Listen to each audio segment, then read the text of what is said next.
국방부 산하국방과학연구소 주관으로 개발 중인 한국형 전투기의 눈에 해당하는 핵심 장비인 다기능 이상 배열 레이더 시제품이 나왔다.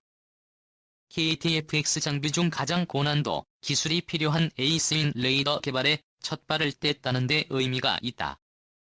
방위사업청은 13일 미 주관 아래 K의 백스테이지 세이 레이더 실제 개발 업체인 한밤 시스템이 에이스인 레이더 입증제를 만들었다고 밝혔다. 입증 시제는 에이스인 레이더 하드웨어의 국내 개발 능력이 있는지 검증하기 위해 만들었다. 입증 취지를 토대로 KFX 기체 앞부분에 실제로 장착하는 탑재 시제가 개발된다. KSR 레이더 입증 시제를 만든 것은 KFX의 국내 개발 가능성을 두고 한창 논란이 일던 2015년 11월 국회 국방위원회 가에 쌓인 레이더 개발의 위험 관리를 위해 개발 능력을 중간 점검해야 한다고 지적한 데 따른 것이다. 집중 취재는 베이스의 레이더 하드웨어 중에서도 안테나와 전원 공급 장치로 구성됐다. 안테나는 송수신 모듈 1000개급으로 최근 1차 성능 점검을 마쳤다.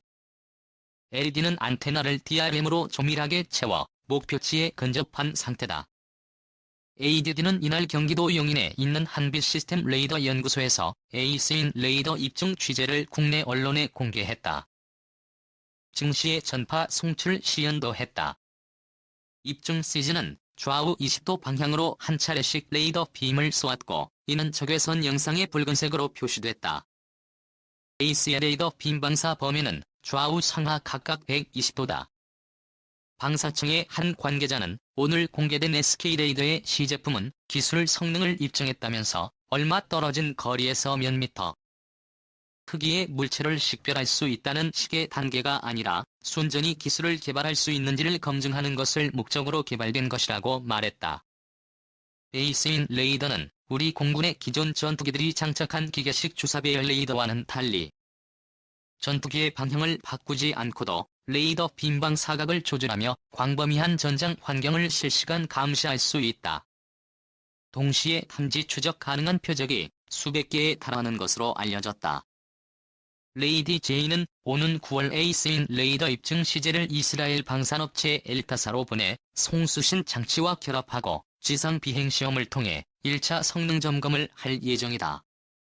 이 과정에서 엘타사의 선진 레이더 기술을 습득할 것으로 분석된다.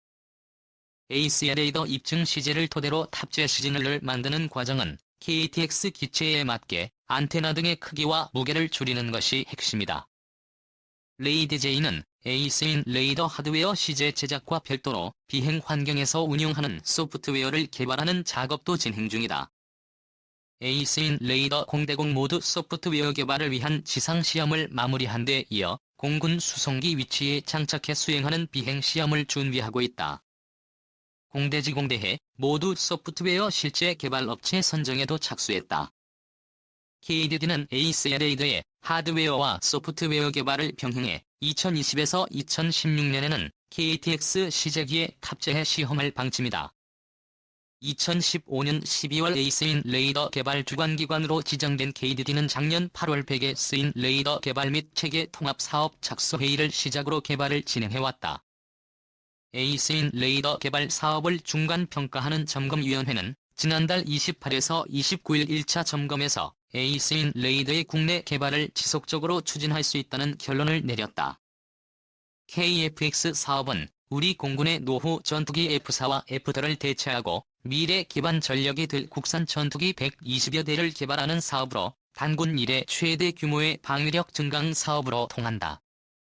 에이스인 레이더 개발 사업은 KFX의 핵심 장비인 에이스인 레이더를 개발해 KFX의 체계 통합하는 사업으로 규모는 약 3,600억 원에 달한다.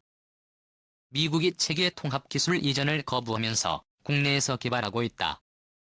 작년 4월 에이스인 레이더 실제 개발업체로 한빛시스템이 선정됐다. 13일 오전 경기도 용인시 한화시스템 경인 레이더 연구소에서 열린 한국형 전투기 사업 다기능 위상 배열 레이더 입증식 공개 행사에서 연구원들이 에이스의 레이더 근접 전개 챔버에 설치된 레이더를 살펴보고 있다. 이 모든 부품을 금으로 만들었을 때보다 3배 더 비싼 전폭기. 흔히 비가 오리 폭격기를 놓고 같은 무게 금보다 비싼 폭격기라고 불렸습니다. 이 말의 정확한 어원은 로드 블라고예비치 미하원 의원이 분노하며 말한 내용에서 비롯됩니다. 이 폭격기의 천문학적인 금액을 본 로드 블라고예비치는 비스텔스 폭격기는 모든 부품을 금으로 만들었을 때의 가격보다 3배나 비싸다. 무려 23억 달러나 하니 말이다. 라고 일갈했습니다. 세상에서 가장 유명하다고 해도 과언이 아닌 비비전폭기의 숨겨진 일화와 실제 첫 활약상에 대해서 알아보겠습니다. 1979년 미국 방부는 선진기술 폭격기 개발 사업을 시작합니다. B-52와 비밀을 뛰어넘는 새로운 폭격기를 개발하기 위한 이 사업의 목표는 그 누구에게도 뒤지지 않는 스텔스 폭격기를 만드는 것이었습니다. 록히드와 노스롭이 경합했고 1981년 노스롭에 제안한 전투기 설계안이 채택되어 비행기가 등장합니다. 이 얘기는 무려 지금으로부터 35년 전인 1982년 양산을 시작했고 놀랍게도 미 공군은 본래 비행기를 132대를 생산하고자 했습니다.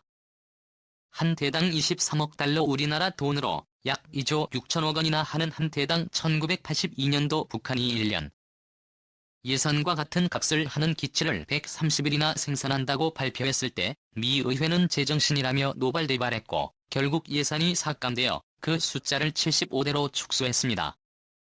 여기에 1990년대 초에 미국의 가장 큰 라이벌이었던 소련이 몰락하고 냉전 구도가 무너지자 비례의 역할에 대한 의문이 제기되었습니다. 과연 이 천문학적인 금액을 자랑하는 전폭기 75대를 어디에 사용할 것인가가 제일 큰 화두였고 의회의 집요한 국방예산 삭감 요구에 따라 결국 조지 부시 대통령은 1992년 연두교서에서 미래의 생산 대수를 20대로 대폭 삭감하겠다는 계획을 발표합니다. 이에 따라 비례 생산량은 대폭 감축되었고 1996년 클린턴 정부는 20대 생산을 완료하고 성능이 개량된 BAT 블랙 3일대만 더 추가로 생산하므로 비례의는 21대로 생산이 종료됩니다. 21대가 생산된 비제의 스텔스기 중에 1981년도에 발주된 6대는 시범 영사형으로 에드워드 공군기지의 410W에서 1990년대 후반까지 비행시험을 했고 그동안 6대는 양산 사양으로 차례차례 변경되었습니다. 이들을 포함해서 1990년도까지 생산된 16대를 블록 10으로 구분합니다. 그리고 1992년에 생산한 1대와 1993년에 생산한 것 중 최초 2대가 재래식 무기 운용 능력을 강화한 블록 20이며 마지막 2대는 스텔스 성능 향상형인 블록 30입니다. 물론 현재는 모두 블록 34양으로 업그레이드했습니다. 초기 생산 계획에서 무려 150대나 줄였지만 말도 안 되는 금액을 자랑하는 비전폭기를 미 의회는 애물단지 보듯 했습니다. 하지만 막상 실전 배치에 들어가고 엄청난 활약을 보이자 언제 그랬냐는 듯 불평불만이 쏙 들어가며 세계 최고의 전략 폭격기라며 선전을 하기 시작합니다. 이 모든 부품을 금으로 만들었을 때보다 3배나 더 비싼 스텔스 폭격기는 1999년 3월 24일 최초로 실전에 투입됩니다. 얼라이드 포스라고 명명된 작전은 크게 3단계로 나뉘는데 먼저 첫 번째로 유고슬라비아 군방공망을 제압한다. 두 번째는 군사시설 및 무기체계를 파괴한다. 세 번째는 정치 경제 기관 시설을 공격한다가 작전 내용이었습니다. 얼라이드 포스 작전 선봉의 선 BJ 폭격기는 우수한 스텔스 성능으로 유고슬라비아군의 방공망을 유린했고 1999년 3월 24일부터 6월 19일까지 79일간 비해 6대가 출동하여 통합 직격탄을 656발이나 투하합니다.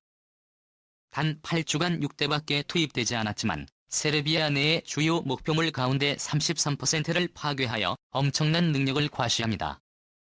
특히 작전 개시일인 3월 24일 미주리주 화이트맨 공군기지를 발진한 비해 이대는 공중급유를 받으며 13시간 만에 유고슬라비아 상공에 진입하고 레이더망에 탐지되지 않고 몇 시간 동안 적지 상공을 돌며 1000파운드짜리 통합 직격탄과 레이저 유도 폭탄을 열어 방공시설과 지휘통신본 거의 모두 32발 투하한 후 기지로 안전하게 귀환합니다. 이 작전에 소요된 시간은 불과 31시간이었습니다. 처음에는 비싸다고 구박을 받았지만 성공적이며 화려한 데뷔를 마친 비폭격기는 이후 다양한 작전에서 활약하게 되며 오직 미국에서만 굴릴 수 있는 폭격기로 명성을 높이게 됩니다. 마지막 여담으로 비밀의 뒤를 잇는 B-21 차세대 폭격기가 개발 중에 있으며 2025년까지 실전 배치하는 것이 목표라고 합니다.